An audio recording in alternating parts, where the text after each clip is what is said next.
அதிமுக ஒரு திராவிட கட்சி, திராவிடத்திற்கான அடையாளமா இருக்கக்கூடிய பெரியாருக்கு அவ்வளவு விமர்சிக்கும் போது ஏன் அதிமுக மௌனம் காக்குறாங்க அப்படிங்கிற ஒரு கேள்வி இருக்குல்ல. கொள்கை ரீதியாக ஒரு கட்சியை வழிநடத்துவது என்கிற இடத்திலே இருந்து அதிமுக ஒரு வணிக தளமாக மாறிவிட்டது. அவங்களுக்கு தெரியல திராவிடம்னா என்ன என்று கட்சியின் பொதுச் செயலாளர் இருக்கிற எடப்பாடி பழனிசாமிக்கு தெரியல. அதெல்லாம் புராணம் படித்தவங்களுக்கு தானே தெரியுங்கிறார். திராவிடம் என்ன புராண சொல்லாது. சித்தாந்த ரீதியாக கொள்கை ரீதியாக எதையுமே உணராத ஒருவராக கட்சியின் பொதுச் செயலாளர் இருக்கிறார்.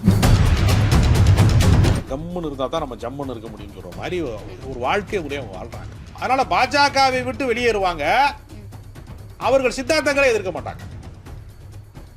இதனால தான் அவங்க மீது நம்பகத்தன்மை வர மறுக்கிறது. எந்த பிரச்சனை கையிலே கிடைத்தாலும் அதை இந்த அரசை அசைத்து பார்ப்பதற்கான வாய்ப்பாக, இந்த அரசியலை புரட்டி போடுவதற்கான வாய்ப்பாக மாற்றிக்கொள்ளக்கூடிய ஒரு உத்தியை கையாளணும். அது யாருக்கு வரும்னா, போராட்ட களங்களிலே இருந்து அரசியலுக்கு வந்தவர்களுக்கு தான் அது புரியும். நீங்க கான்ட்ராக்டரா இருந்து, பண்ணையாரா இருந்து, பணக்காரனா இருந்து, திடீர்னு போய் ஒரு ஆள்கிட்ட கொண்டு போய் பொட்டியை கொடுத்து நீங்க சீட்டு வாங்குறவரா இருந்து அரசியலுக்குள்ள வந்தீங்கன்னா உங்களுக்கு அதே பாணியில தான் அரசியல் தொடரும். வணக்கம். இன்று நம் நிகழ்ச்சியில் உடன் இணைந்திருப்பவர் அரசியல் விமர்சகர் ராஜகம்பீரன் அவர்கள். சார்கிட்ட கேட்க நிறைய கேள்விகளும் சந்தேகங்களும் இருக்கு, பேசுவோம். வணக்கம். வணக்கம். பெரியார் குறித்த விஷயம் கொஞ்சம் தண்ணீரா மாதிரி இருந்தாலும் மீண்டும் மீண்டும் தினம் தினம் பெரியாரை பத்தி பேசி சீமான் அந்த பேச்சு அதை அணைய விடாம மேல மேல எண்ணெய் ஊத்திக்கிட்டே இருக்கிற மாதிரியான செயல்களை செஞ்சுக்கிட்டே இருக்காரு. பெரியார் அப்படிங்கிறவர் ஒட்டுமொத்த திராவிடத்திற்குமான ஒரு அடையாளமா பார்க்கப்படுற சூழல்ல இந்தியா கூட்டணி அப்படின்னு சொல்லக்கூடிய திமுக கூட்டணி கட்சிகள், பெரியார் சார்ந்த கழகங்கள், இயக்கங்கள், இவங்க எல்லாரும் தான் எதிர்ப்பை பதிவு பண்றாங்க. ஆனா அதிமுக அமைதியான ஒரு மௌனமான ஒரு சூழல்லையே இருக்காங்க. செய்தியாளர்களா கேள்வி கேட்டா ஜெயக்குமார் மாதிரியான முன்னாள் அமைச்சர்கள் அவங்களுடைய கருத்துக்களை சொல்றாங்களே தவிர பெரியார் குறித்த சீமானுடைய விமர்சனத்துக்கு எந்த விதமான பதிவுகளும் செய்யறதில்லை, எந்த விதமான ஒரு போராட்டத்தை எதையுமே முன்னெடுக்கிறது இல்ல. அவங்களும் திராவிட கட்சிகள் தானே அப்படின்னு சொல்லி அதிமுக சம்பந்தமா சமூக வலைதளங்கள்ல விமர்சனங்கள் முன்வைக்கப்படுது. நீங்க எப்படி பாக்குறீங்க? கொள்கை ரீதியாக ஒரு கட்சியை வழிநடத்துவது என்கிற இடத்திலே இருந்து அதிமுக ஒரு வணிக தளமாக மாறிவிட்டது. எம்ஜிஆர் காலத்திலே மட்டும்தான் திராவிட இயக்கத்தினுடைய வழித்தோன்றர்களாக இருந்தவர்கள், அண்ணாவோடு பயணித்தவர்கள், கலைஞரோடு பயணித்தவர்கள், அந்த இயக்க சித்தாந்தங்களை புரிந்து கொண்டவர்கள், கொள்கைவாதிகள் எல்லாம் எம்ஜிஆர் இடத்திலே இரண்டாம் கட்ட தலைவர்களாக நாவலர் நெடுஞ்செழியன் தொடங்கி நிறைய பேர் இருந்தாங்க. பின்னாளிலே ஜெயலலிதா தலைமையேற்ற போது கூட கொஞ்சம் தலைவர்கள் இருந்தாங்க, இரண்டாம் கட்ட தலைவர்கள். ஜெயலலிதா சட்டமன்ற தேர்தலிலே பர்கூரிலே தோற்கிற போது சில தலைவர்கள் வெற்றி பெற்றார்கள். திருநாவுக்கரசு மாதிரி, தாமரைக்கணி மாதிரி சில பேர் வெற்றி பெறுகிற போது அதை தாங்கிக் கொள்ள இயலாமல் இரண்டாம் கட்ட தலைவர்கள் எல்லாரையுமே டம்மி பீஸாக மாற்றணும், அவர்கள் ஆளுமை மிக்கவர்களாக இருக்கக்கூடாது, ஒரு ஆளாக மட்டும்தான் இருக்கணும் என்று ஜெயலலிதா முடிவு செய்ததற்கு பின்பு கட்சியிலே என்ன செஞ்சாங்கன்னா, சாதாரண நிலையிலே இருக்கிறவர்களுக்கெல்லாம் திடீரென்று அங்கு பதவி கொடுக்குறாங்க என்ற ஒரு டாக்கு அதிமுகவை பற்றி எப்போவுமே உண்டு. எந்த ஜனநாயக இயக்கத்திலும் இல்லாத அதிசயம், சாமானியனை உயர்த்தி பார்க்கக்கூடிய தலைவியாக புரட்சி தலைவி இருந்தார்கள்லாம் சொல்லுவாங்க இல்லையா. அதுக்கு உண்மையான உள்நோக்கம் என்னன்னா, வேற யாரும் தலையெடுத்துடக்கூடாது என்கிற நோக்கம். பின்னாளிலே ஜெயலலிதா மறைவுக்கு பின்பு தலைவர்களாக தங்களை தாங்களே அறிவித்து கொண்டவர்கள் அல்லது கூவத்தூரில் உருவாக்கப்பட்டவர்கள் இருந்து தன்னை தலைவர்களாக அறிவித்து கொண்ட டிடிவி தினகரன்ல இருந்து எல்லாருமே பார்த்தீங்கன்னா சசிகலா ஸ்கூல்ல இருந்து வந்தவங்க. சசிகலா தான் டிடிவி தினகரனுக்கு எம்பி சீட்டுக்கு நிற்க வைக்கிறாங்க நாடாளுமன்ற தொகுதிக்கு, பெரியகுளம் தேனி பகுதியில், தேனி நாடாளுமன்றத்துக்கு. அப்போ அவருக்கு கட்சி பணி செய்ததன் மூலமாக தான் ஓபிஎஸ் அடையாளம் பெறாரு. ஒரு மிகச்சிறந்த விசுவாசி, நம்ம மிகச்சிறந்த கொத்தடிமை ஏற்பார் என்று நம்பி அவரை அடையாளப்படுத்தினாங்க. ஜெயலலிதா ஜெயிலுக்கு போகிற போதெல்லாம் அவர் தான் முதலமைச்சராக இருந்தார், எல்லாருக்கும் தெரிஞ்ச கதை.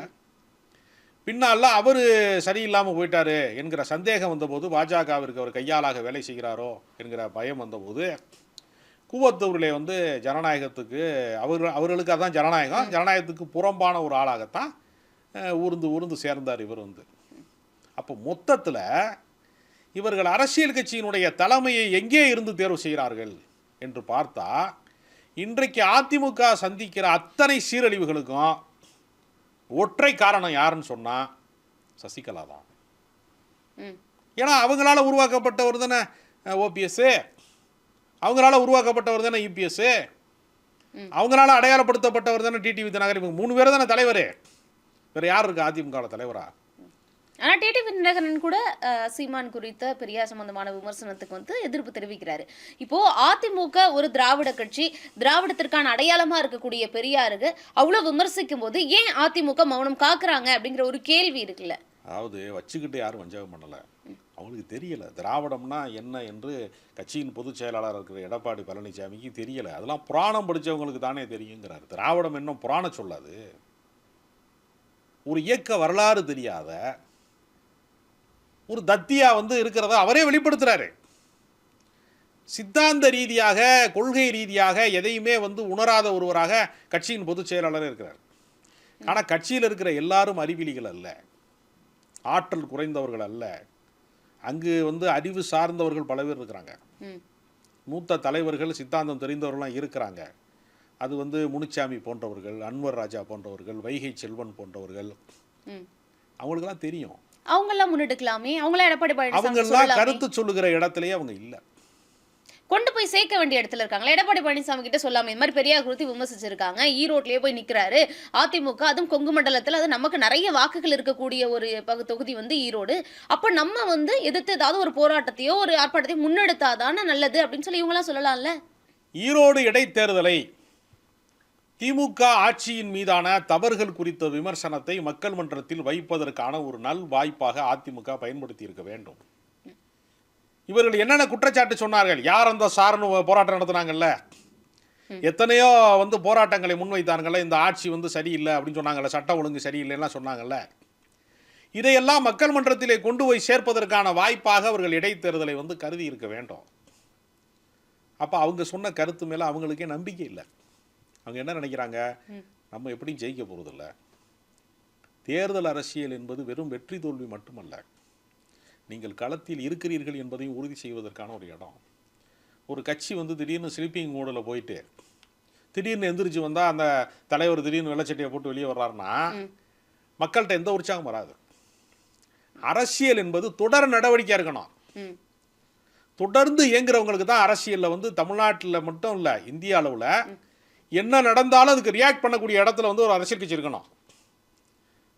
சிறிய அரசியல் கட்சியை நடத்துகிறவங்கெல்லாம் அதை சிறப்பாக செய்கிறாங்க. உதாரணத்துக்கு திருமாவளவன் வந்து எல்லா பிரச்சனைகள் குறித்தும் ஒரு கருத்து முன்வைக்கிறார். அவர் வந்து நாளைக்கு நாம் தமிழர் கட்சி நமக்கு தேவைப்படும், அவர் தேவைப்படுவார், இந்த கட்சி தேவைப்படும் அப்படின்னு அவர் பார்க்க மாட்டார். அந்த நேரத்தில் என்ன ரியாக்ட் பண்ணணுமோ, எதிர்வினை ஆற்ற வேண்டுமோ அதை அவர் பண்ணிடுவார். சீமான் வந்து அவருக்கு ஆதரவாக பேசுகிறாரு அப்படிங்கிறதுனாலேயே சீமான் செய்கிற தவறை சுட்டி காட்டுவதில் தயக்கம் காட்ட மாட்டார் திருமாவளவன். இது சிறிய கட்சிகளாக இருக்கிறவங்க கூட மிக சிறப்பான ஜனநாயக பண்போட போர்க்குணத்தோட தங்கள் கருத்தை முன்வைக்கிறாங்கல்ல, உங்களுக்கு மாபெரும் கட்டமைப்பு இருக்கிறது.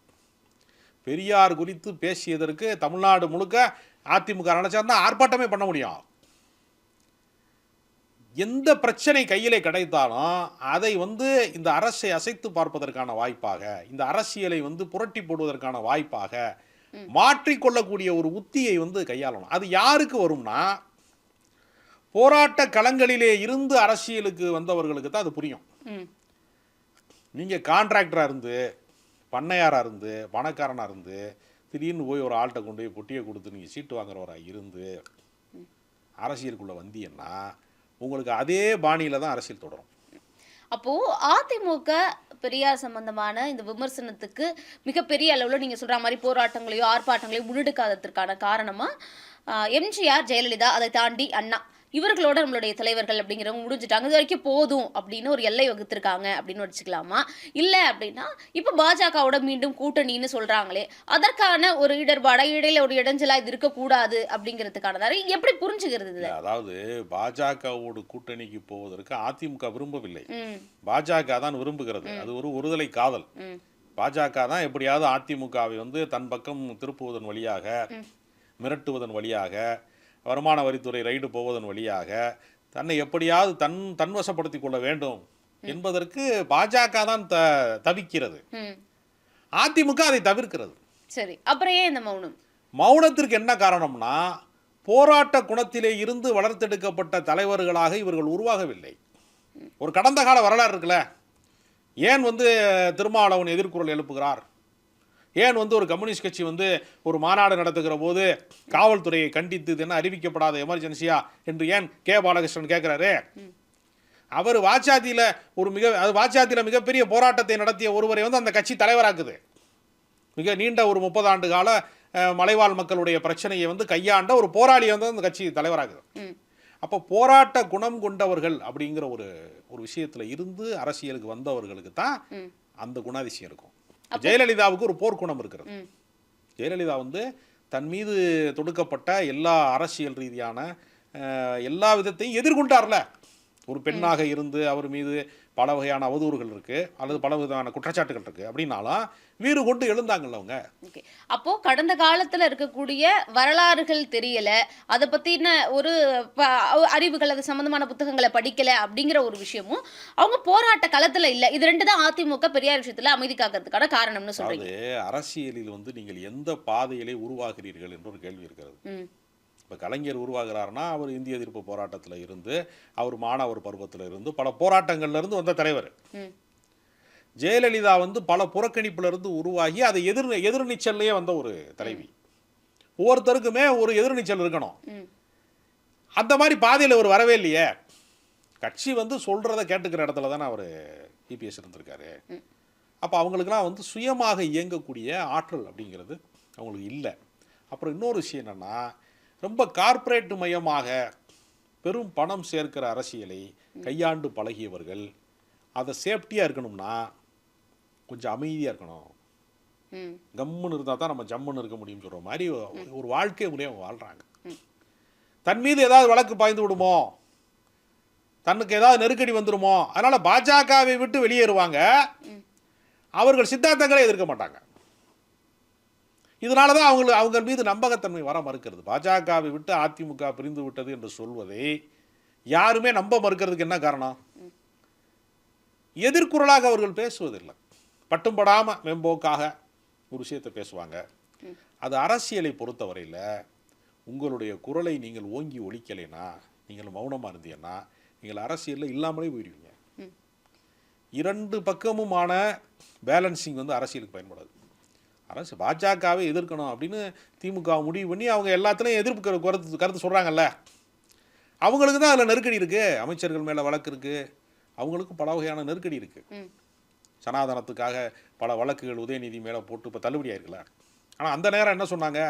சனாதனத்தை குறித்து ஒரு பேசிட்டாரு, ஓட்டு விழுகாது, இந்துக்கள் ஓட்டு விழுகாது, நாடாளுமன்ற தேர்தலில் இந்தியா கூட்டணியவே வீழ்த்திட்டாங்க, மோசமான செயல் சொன்னாங்கல்ல. அப்போ கருத்து சொல்வதனால் வரக்கூடிய எதிர் விளைவுகளை சந்திக்கக்கூடிய இடத்துல புதிய ஒரு இளம் தலைவராக இருக்கக்கூடிய உதயநிதி கூட அதை எதிர்கொள்கிறாரு. மிக நீண்ட அரசியல் பயணம் கொண்டிருக்கக்கூடிய ஒரு 50 ஆண்டு கால அரசியல் பயணம் கொண்டிருக்கக்கூடிய எடப்பாடி பம்முறாருங்கிறது அவருடைய அரசியல் பின்னடைவுக்கு காரணம்.